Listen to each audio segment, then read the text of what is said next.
While Governor Eddie Calvo let new provisions to Guam's smoke-free air law lapse into law after senators unanimously passed the measure. The new law takes effect January 1st of 2017.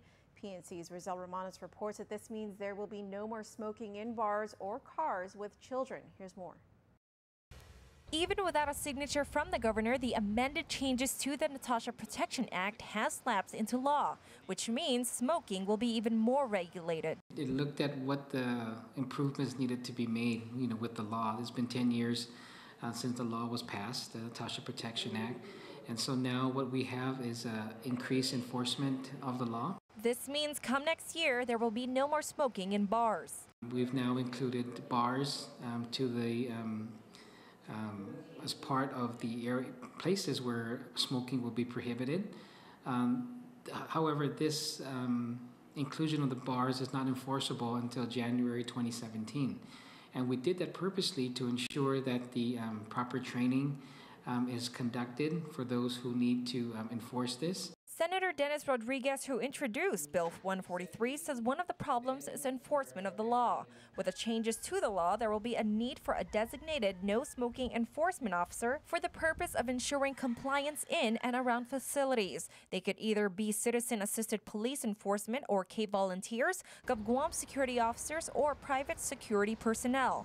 But they will have to go through proper training first. We removed the provision in the existing law, Natasha Protection Act, that allowed any citizen to be able to enforce this, take the matters into their own hands.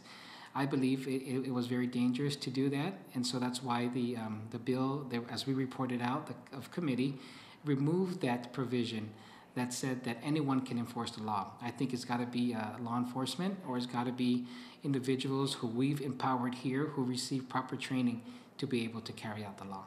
In regards to training, according to the amendments, the Department of Public Health and Social Services, along with the Peace Project, shall develop the criteria for a basic training program for security personnel. The law also prohibits smoking in a vehicle if a child who is 17 years old or younger is present in the vehicle, whether the vehicle is moving or stationary. If a police officer notices that there was kids in the car and smoking is happening, then the police officer now has justification to pull over that vehicle as a first offense.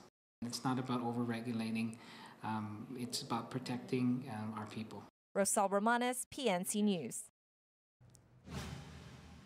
Currently, 24 states plus the District of Columbia, Puerto Rico, and the U.S. Virgin Islands require 100% smoke-free workplaces, restaurants, and bars.